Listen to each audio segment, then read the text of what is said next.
हर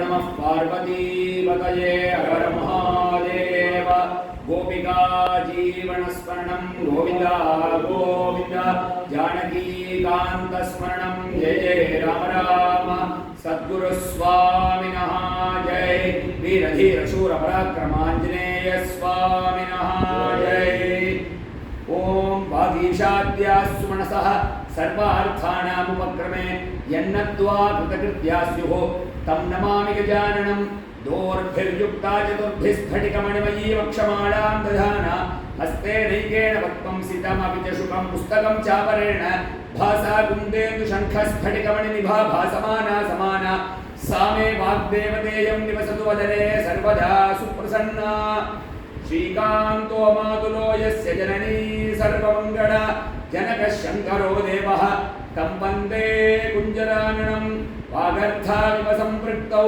वागर्थप्रतिपत्तये जगतः पितरौ वन्दे पार्वती परमेश्वरौ आरोग्यं प्रददातु नो दिनकरः चन्द्रो यशो निर्मलं भूतिं भूमिसुतः सुधांशुतनयः प्रज्ञां गुरुर्गौरवं काव्यकोमलवाक्विलासमतुलं मन्दोमुदं सर्वदा राहुर्बाहुबलं विरोधिशमनं केतुः कुलस्योन्नतिं हर हर नमः पार्वती पतये हर हर महादेव परम पवित्रமான परम पुण्यமான பாரத பூமி நமது உமைபங்கன் நகரி கிராமத்தில்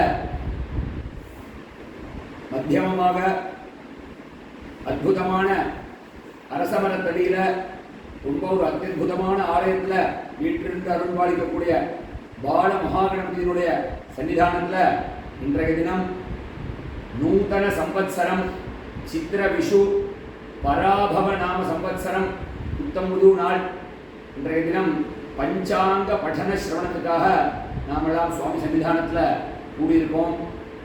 அதாவது பகவான் ஒருத்தர் தான், ஒரே ஒரு சக்தி தான், ச ஏகா அப்படின்னு உபனிஷத் விவரிக்கிறது. அந்த பகவான் லோகானுகிரகார்த்தம் பலவிதமாக தன்னை மாறுபடுத்திட்டு பிரகாசிக்கிறார்.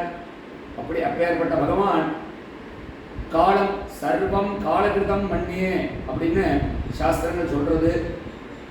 காலத்துக்கு அப்பாற்பட்டு எந்த விஷயமுமே கிடையாது, எல்லாமே காலத்துக்கு கட்டுப்பட்டு தான் இருக்கு. அப்பேற்பட்ட காலஸ்வரூபியாகவும் பகவான் தான் பிரகாசிக்கிறார். நேற்றைய தினம் வர விஸ்வாவசு அப்படிங்கிற பெயருடையதான வருஷம். இன்றைய தினம் நம்ம திருநெல்வேலி வாக்கிய பஞ்சாங்கப்படி காலம்பர சுமார் 8:35 மணிக்கு புதிய வருஷம் பராபவ அப்படிங்கிற பெயருடைய புது வருஷமானது பிறந்திருக்கு. இந்த புது வருஷத்தன்னைக்கு பொதுவாகவே எந்த ஒரு பண்டிகை ஒரு விசேஷம்னாலும் அந்த பண்டிகை எப்படி எப்படி கொண்டாடணும்னு நம்ம சாஸ்திரங்கள் நம்ம முன்னோர்கள் நமக்கு வகுத்து கொடுத்துருக்கா. அதே மாதிரி இந்த தமிழ் புத்தாண்டு அப்படின்னா அதில் என்னென்ன விஷயங்கள் பண்ணணும்னு சாஸ்திரங்கள் சொல்கிறது. அதில் ரொம்ப ஒரு முக்கியமான விஷயம் இந்த பஞ்சாங்க பఠன சிரவணம். ஏன்னா பஞ்சாங்கம்ங்கிறது நம்ம வாழ்க்கையில் இன்றியமையாதது, ரொம்ப ரொம்ப முக்கியம். இந்த பஞ்சாங்கம் எதை பேஸ் பண்ணி கணிக்கிறான்னா ஜோதிஷ சாஸ்திரம். ஜோதிஷ சாஸ்திரம்னா என்ன? அதாவது வேதங்கள் எல்லாருக்கும் தெரியும். ரிக்வேதம், யஜுர்வேதம், சாமவேதம், அதர்வண வேதம், 4 வேதங்கள். அங்காணி வேதாச்சத்வாரः மீமாம்சா நியாய விஸ்தரः புராணம் தர்மசாஸ்திரஞ்ச வித்யாஹ்யேதா சதுர்தச அப்படின்னு 14 வித்யாஸ்தானங்கள், சத்வித்யைகள். நம்ம உலகத்தில் பலவிதமான படிப்புகள் இருக்கு இன்றைய தினம். அதில் நம்மளுடைய ஸ்பிரிச்சுவல் ஆன்மீக சம்பந்தமாக சத்வித்யைகள் அப்படின்னு 14 வித்தியைகள் இருக்கு. அது என்ன 14 வித்தியைகள்னா 4 வேதங்கள். அந்த 4 வேதத்துக்கு 6 விதமான அங்கங்கள் இருக்கு. அங்காணி வேதா சத்வாரா, 6 அங்கங்கள், 10 ஆச்சு. 4 வேதம் 6 அங்கம், 10 ஆச்சு. மீமாம்ச அப்படின்னு ஒரு சாஸ்திரம், ஜெய்மினிய மகர்ஷியால உண்டாக்கப்பட்டதான நியாய சாஸ்திரம். புராணங்கள், வியாசாச்சாரியர்களால் ரச்சனம் பண்ணப்பட்ட 18 புராணங்கள், தர்மசாஸ்திரம். இப்படியாக 14 வித்தியைகள். அதில் இந்த வேத புருஷனுக்கு 6 அங்கங்கள்னு சொன்னோம். சிக்ஷா, வியாக்கரணம், சந்தஸ், நிருக்தம், கல்பம், ஜோதிஷம்னு. அந்த ஜோதிஷம்ங்கிறது வேத புருஷனுடைய நேத்திரஸ்தானம், கண்ணு ஸ்தானம். சர்வாங்கேஷு சிரப் பிரதானம் சர்வேந்திரியானாம் நயனம் பிரதானம். நம்ம தமிழ்ல சொல்றோமே, எஞ்சான் உடலுக்கும் சிரசே பிரதானம் அப்படிங்கிற மாதிரி இந்த உடம்புல பலவிதமான அங்கங்களை பகவான் நமக்கு கொடுத்துருக்கார். அதுல இந்த நேத்திரம் நயனம்னு சொல்லக்கூடிய கண்ணு ரொம்ப ரொம்ப முக்கியமானது. நமக்கு கண் பார்வை. அப்பேற்பட்ட கண் ஸ்தானத்துல வேத புருஷனுடைய நேத்திரஸ்தானமா பிரகாசிக்கக்கூடியது ஜோதிஷ சாஸ்திரங்கள். அந்த ஜோதிஷ சாஸ்திரங்கிறது பெரிய கடல். அதுல பலவிதமான மகர்ஷிகள் பலவிதமான கிரந்தங்களை நமக்கு அனுகிரகம் பண்ணியிருக்கா. அப்பேற்பட்ட ஜோதிஷ சாஸ்திரத்தை பிரதானமா வச்சிருந்துதான் இந்த பஞ்சாங்கங்களை அவ கணிக்கிறா. இதுல கணனத்துல ரெண்டு விதம். பஞ்சாங்க கணனத்துல ஒண்ணு வாக்கிய கணனம், இன்னொன்னு திருக்கணனம். அதுதான் திருக்கணனம் தான் திருக்கணிதம்னு இப்ப நம்ம தமிழ்ல சொல்லிட்டு இருக்கோம். அதாவது திருக்கணனம்னா அப்பாக்கப்பா ஃப்ரெஷ்ஷா அதை பார்த்து கணனம் பண்ணக்கூடியது திருக்கணனம். இது வாக்கிய கணனம்ங்கிறது ஆதி காலத்தே பெரிய பெரிய நமக்கு பிரசித்தமாக தெரிஞ்ச வராக வீரர் போன்ற ஜோதிஷ சாஸ்திர கர்த்தாக்கள் அவெல்லாம் எழுதி வச்சிருக்கான். இது இப்படிதான் இந்தந்த வருஷத்தோட பலன் இப்படி இருக்கும், இந்தந்த கிரகங்கள் இந்தந்த நிலையில இருந்தா இப்படி இருக்கும்னு அவ ஏற்கனவே எல்லாமே எழுதி வச்சிருக்கான். அந்த வாக்கியங்கள் ஓலைச்சுவடிகள்ல எழுதி வச்சிருக்கான். அதை பார்த்து கணனம் பண்ணக்கூடியது வாக்கிய கணனம். இப்ப நம்மளுடைய பஞ்சாங்கம் திருநெல்வேலி வாக்கிய பஞ்சாங்கம். நம்ம பிரதேசத்துல பரவலா அனுஷ்டானத்தை இருக்கிற பஞ்சாங்கம். இன்னைக்கு பலவிதமான பஞ்சாங்கங்கள் இருக்கு. ஆற்காடு பஞ்சாங்கம் இருக்கு, ஸ்ரீரங்கம் பஞ்சாங்கம் இருக்கு, நிறைய பஞ்சாங்கங்கள் வந்துருக்கு ஏரியாக்கு ஏரியா. ஆனா நம்ம பிரதேசத்தை பரவலா நம்ம எல்லாம் அனுஷ்டானத்தை வச்சிருக்கிற பஞ்சாங்கம் திருநெல்வேலி வாக்கிய பஞ்சாங்கம். அந்த வாக்கிய பஞ்சாங்கத்தை போட்டிருக்கப்படிதான் நம்ம எல்லாமே நம்மளுடைய பண்டிகைகள், விரதங்கள், அனுஷ்டானங்கள் எல்லாத்தையுமே நம்ம ஏற்படுத்தி பண்ணிருக்கிறதுனால அந்த திருநெல்வேலி வாக்கிய பஞ்சாங்கத்தை பிரதானமாக வச்சுக்கிட்டு நம்ம இன்னைக்கு பஞ்சாங்க பட்டன சிரவணம் பண்றோம். இந்த தமிழ் வருஷங்கள் மொத்தம் 60. எல்லாருக்கும் தெரியும். பிரபவ அப்படின்னு ஆரம்பிக்கும், அக்ஷய அப்படின்னு முடியும். ஏன்னா அவ ஃபாரினர் வெள்ளக்கார எல்லாத்துக்கும் அவ பேர் கொடுத்தாள். பல விஷயங்களுக்கு அவ நம்பர் கொடுத்துட்டான். இப்போ ஆங்கில வருஷங்கள்லாம் பார்த்தோம்னா 2025 2020 அப்படி நம்பர் தான். நம்ம இதில் அப்படி நம்பரை மட்டும் கொடுத்து எந்த விஷயத்தையுமே அவள் அப்படி சொல்லலை. பொதுவாகவே ஒரு மனுஷா இருக்கா, அவள் பேரை சொல்லி கூப்பிட்டா அது எப்படி மரியாதையாக இருக்கும். 70 80 அப்படி சொல்லி கூப்பிட்டா அது எப்படி இருக்கும், அது செத்த மரியாதை குறைச்சலாக தான் இருக்கும். அதனால் நம்ம சாஸ்திரங்கள் வேதங்கள்லாம் எல்லாத்துக்குமே ஒரு பெயர்கள் கொடுத்துருக்கா. அதோடு மட்டும் இல்லை, அது ஒரு தேவதை. பராபவ அப்படின்ற வருஷம் பிறந்திருக்கே, அதுவே ஒரு தேவதை.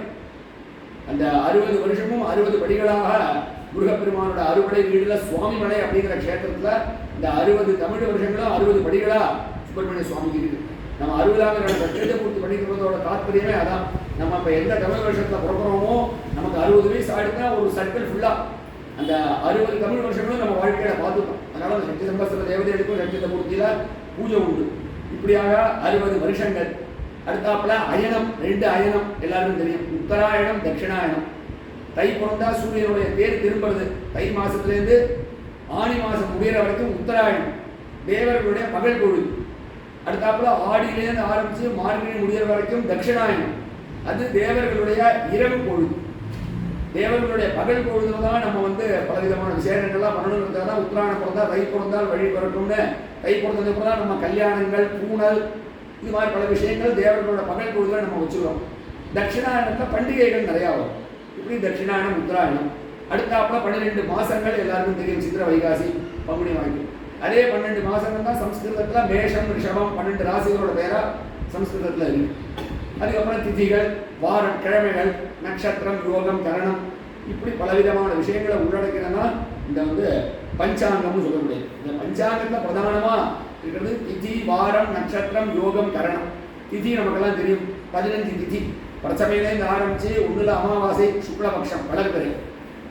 இது பௌர்ணமி, சுக்லபக்ஷம், வளர்பிறை. அமாவாசை வந்ததுன்னா தேய்பிறை, கிருஷ்ணபக்ஷம். 15 திதி. வாரம், கிழமைகள், ஞாயிற்றுக்கிழமையிலேருந்து ஆரம்பிச்சு சனி கிழமை வரைக்கும் திதி, வாரம். நட்சத்திரங்கள் நமக்கு தெரியும். அஸ்வினியில் ஆரம்பிச்சு ரேவதி வரைக்கும் நம்ம தமிழ் சம்பிரதாயத்தில் வேதத்தில் கார்த்திகையில் ஆரம்பிச்சு பரணியில் போகுது. வாரம் நட்சத்திரம். யோகம்னா நமக்கெல்லாம் பிரசித்தமாக தெரிஞ்சது சித்த யோகம், அமிர்த யோகம், மரண யோகம். எல்லாருக்கும் சுப்பிரசித்தமாக தெரிஞ்சது. இதுக்கும் யோகம் தான் பேரு. ஆனால் இந்த பஞ்சாங்கத்தில் குறிப்பிடுற யோகத்துக்கு இந்த யோகத்தை குறிப்பிடல். பஞ்சாங்கன்னா பஞ்சம்னா 5 அங்கம்னா 5 விதமான அங்கங்கள். அதில் குறிப்பிடக்கூடிய யோகம் அது வேற. 27 நட்சத்திரம் மாதிரி 27 யோகங்கள் இருக்கு. அதோட பேர்லாம் குறிப்பிட்டிருப்பான். விஷ்கம்பம், பிரீதி, ஆயுஷ்மான், சௌபாகியம், சோபனம், அதுக்கிட்ட அந்த யோகம். கரணங்கள் அதுக்கும் பேர்கள் இருக்கு. பவம், பாலவம், கௌளவம், கரஜை, வணிஜை அப்படி பேர் இருக்கு. ஸோ இந்த 5 விஷயத்தை பிரதானமாக உள்ளடக்கிறதா இது பேர் பஞ்சாங்கம்னு பேர். இப்போ கேலண்டர்கள் வந்துருக்கு. முன்காலத்தில் பஞ்சாங்கங்கள், அதுக்கும் முன்காலத்தில் சூரியனுடைய கதியை நேரம் பார்த்தே எல்லாரும் நமக்கு எல்லாமே வயசானவாள் தெரியும். சூரியன் இந்த இடத்துல இருந்தால் இத்தனை மணின்னு அந்த காலத்தை தெரியவானு சொல்லிவிடும். சூரியனை பிரத்யட்சமாக பார்த்தே அப்படி இருந்தது.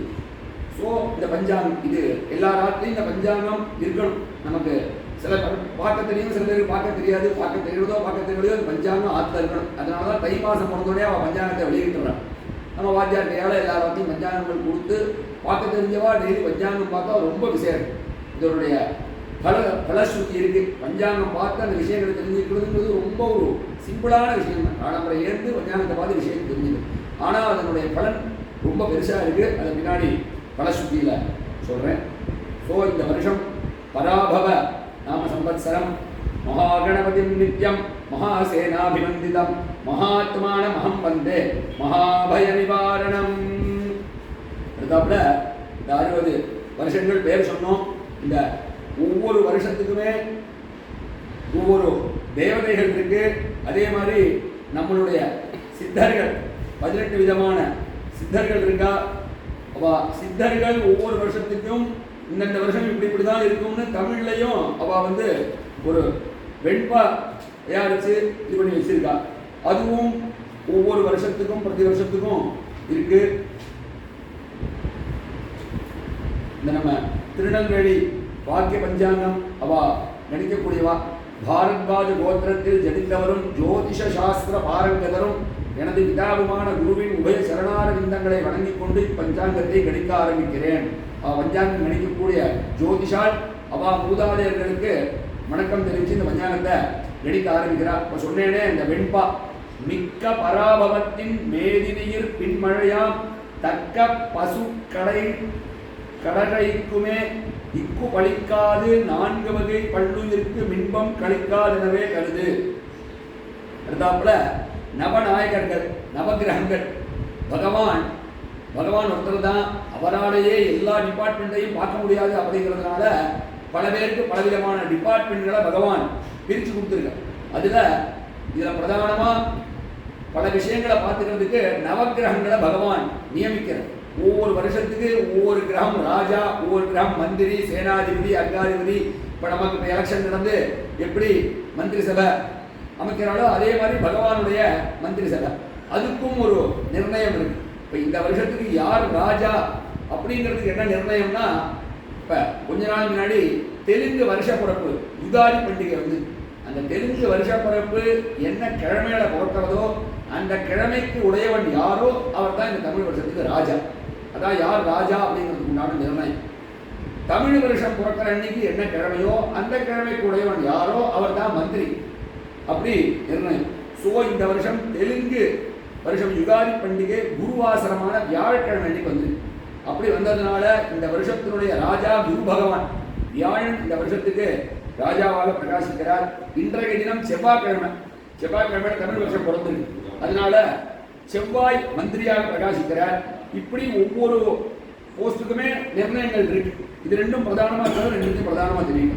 சேனாதிபதி சந்திரன், சஸ்யாதிபதி சுக்ரன், தானியாதிபதி புதன், அர்காதிபதி சந்திரன், மேகாதிபதி சந்திரன், ரசாதிபதி சூரியன், நீரசாதிபதி சுக்ரன். இவ்வருஷம் மகாமேரு பர்வதத்தின் ஆக்னேய திக்கில் காலவேகம் உற்பத்தி ஆகிறது. பராபவ வருஷத்தினுடைய பலன்கள் பொதுவான பலன்கள். காலமேக பலன். இவ்வருஷத்தில் மழை 4 மரக்கால், அதில் சமுத்திரத்தில் 50%, மலை காடுகளில் 30%, பூமியில் 20% இருக்கும். எப்பொழுதும் எந்த தேசங்களிலும் மழை பெய்யும். சகல சஸ்யங்களும் பலிதமாய் இருக்கும். பூமி சுபிக்ஷமாய் இருக்கும். பராபவ வருஷ பலன். அரசர்கள் அவமரியாதை அடைவார்கள். அல்பமான தானியங்கள் அதிகமாக உண்டாகும். குருதய அப்த பலன். இவ்வருஷம் மகாப்தமாகையால் சஸ்யங்கள் விருத்தியடையும், விலை சகாயமாயிருக்கும், ரோக பயம் உண்டாகும், ஜனங்கள் சத்கர்மத்தை பண்ணுவார்கள், உலகத்தில் தேவதா பிதர்களின் பூஜை மிகுதியாயிருக்கும். மேஷ சங்கிரமணம், அதாவது இந்த வருஷம் எந்த சமயத்தில் பிறக்கிறதோ அதுக்குண்டான பலன். மேஷ சங்கராந்தி பலன். மேஷ சங்கிரமணம் பகல் காலமாகையால் அரச கலகமும் அர்த்த விருத்தியும் உண்டாகும். நவநாயகர்கள் பலன், இந்தந்த கிரகம் இந்தந்த போஸ்ட்ல இருக்கிறதுக்கு அதுக்கு உண்டான பலன்கள். ராஜா வியாழன் பலன், பிராமணர்கள் கர்மத்தில் பிரியர்களாகவும் தர்மிஷ்டர்களாகவும் சன்மார்க்கத்துடன் கூடியிருப்பார்கள்.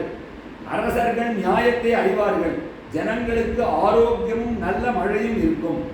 மந்திரி செவ்வாய் பலன், அரசர்கள் அதர்மத்தில் பற்றுதல் உள்ளவர்களாக இருப்பார்கள், மழை குறவும் விலை குறைவதிலும் இருக்கும். திருடர் சஸ்திரம் அக்னி இவர்களின் கெடுதியும் உண்டாகும். சேனாதிபதி சந்திரன் பலன், மழை அதிகமும் விலை சொற்பமாயும் இருக்கும், ஜனங்கள் ஆரோக்கியத்தால் சுகிகளாக இருப்பார்கள், பசுக்கள் மிகவும் பால் கறக்கும்.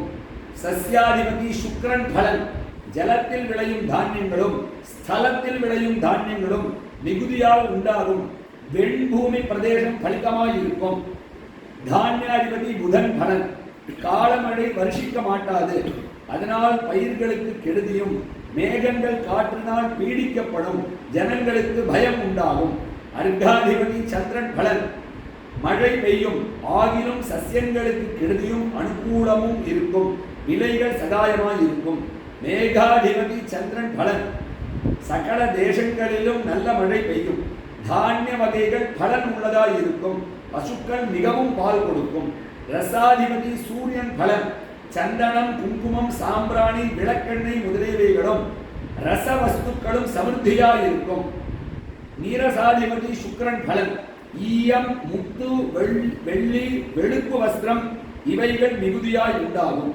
அதாவது ஒவ்வொரு கிரகம் பற்பல விஷயங்களை தன்னுடைய ஆதிக்கத்தில் வச்சிருக்கு. ஸோ அந்தந்த கிரகங்கள் அந்தந்த போஸ்டுக்கு வரும்போது அதுக்கு உண்டான பலன்களை காமிக்கும். இதை நம்ம படிக்கும் போதே தெரியும், ஒன்று மைனஸாக இருந்தால் ஒன்று ப்ளஸ்ஸாக இருக்கும் அப்படிங்கிறதுனால எல்லாம் கூட்டி கழிச்சு பார்க்கும்போது சௌக்கியமாக இருக்கும்.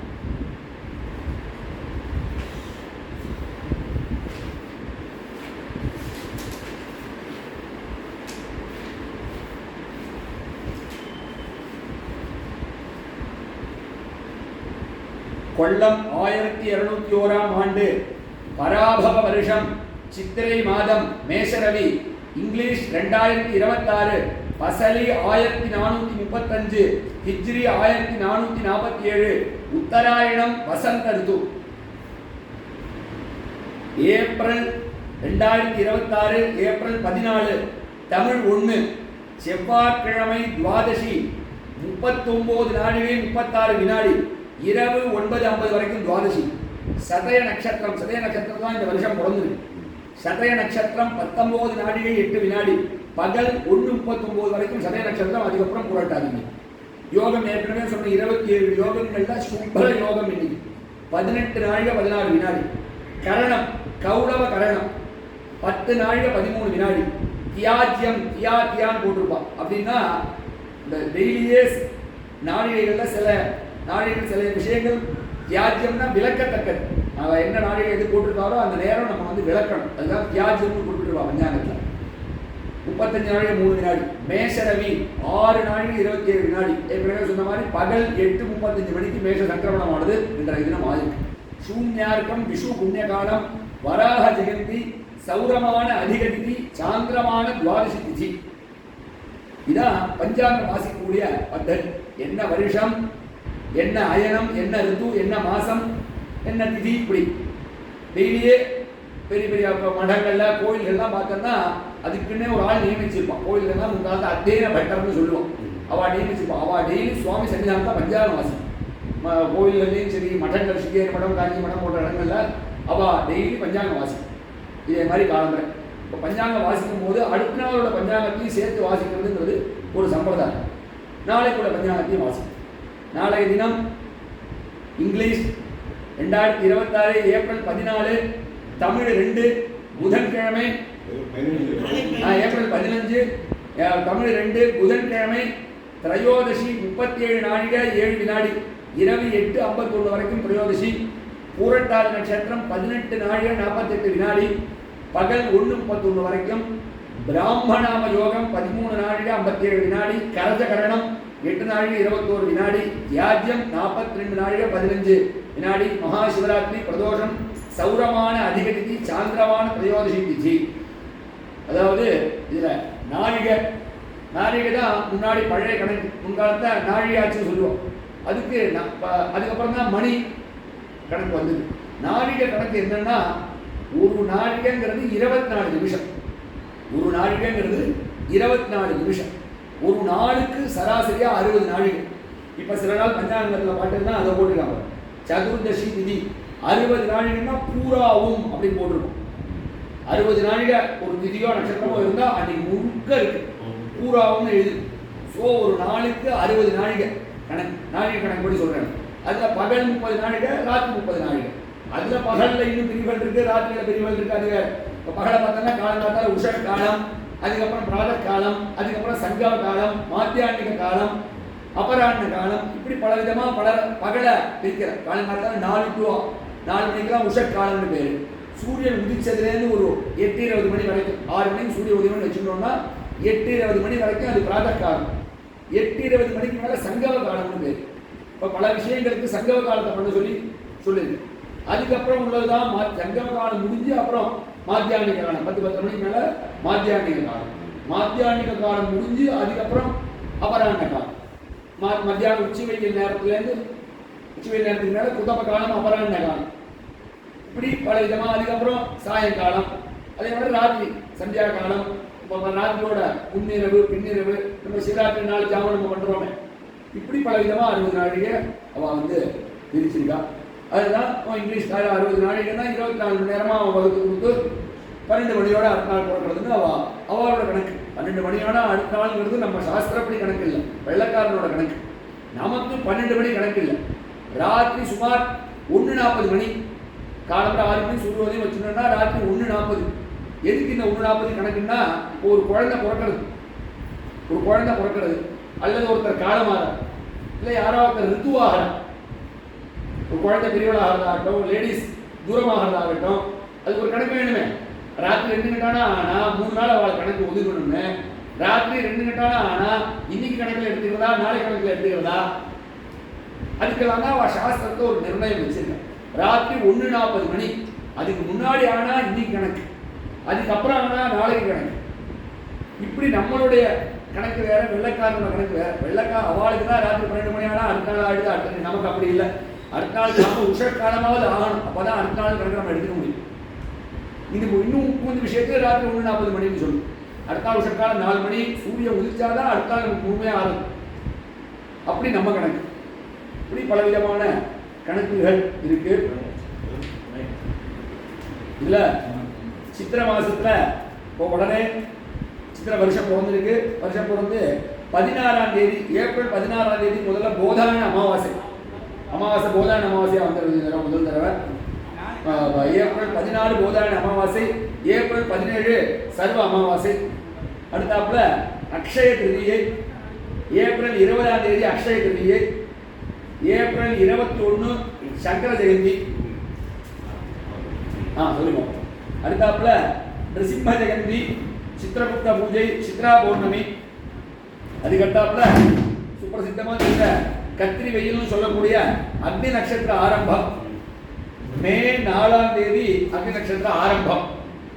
மே 4ஆம் தேதி அக்னி நட்சத்திர ஆரம்பிச்சு அடுத்தாப்புல மே 28ஆம் தேதி அக்னி நட்சத்திர நிவர்த்தி. மே 4 to மே 28 அக்னி நட்சத்திரம். இந்த தடவை இந்த அக்னி நட்சத்திரத்தில் பலவிதமான விஷயங்கள் விளக்கணும். அதில் பிரதானமாக கிரகப்பிரவேசம், அது சுப்பிரசித்தமாக எல்லாருக்கும் தெரியும். கிரகப்பிரவேசம் கண்டிப்பாக இந்த அக்னி நட்சத்திரத்தில் பண்ணுறது. இது ஆம் வாங்கி கிரகப்பிரவேசம் பண்ணுறதா இருந்தாலும் சரி, வாடகைக்கு ஒரு ராத்திரி நம்ம போகிறதா இருந்தாலும் சரி, இந்த அக்னி நட்சத்திரத்தில் அதை பண்ணுறது பிரதானமாக விளக்க வேண்டியது அக்னி நட்சத்திரத்தில். அடுத்தாப்புல வைகாசி மாதம். வைகாசி மாதத்தில் அக்னி நட்சத்திரம் நிவர்த்தி முடிஞ்ச உடனே வைகாசி விசாகம், அதாவது மே 30ஆம் தேதி வைகாசி விசாகம். இந்த வைகாசி மாதத்தில் இன்னொரு விசேஷம், 2 அமாவாசை வருது இந்த வைகாசி மாதத்தில். வைகாசி மாதம் ஆரம்பத்தில் ஒரு அமாவாசை வந்துடுறது, அதாவது மே 16ஆம் தேதி. அதே மாதிரி வைகாசி மாதத்தோட கடைசி நாள் ஜூன் 14ஆம் தேதி அமாவாசை ஆயிடும்.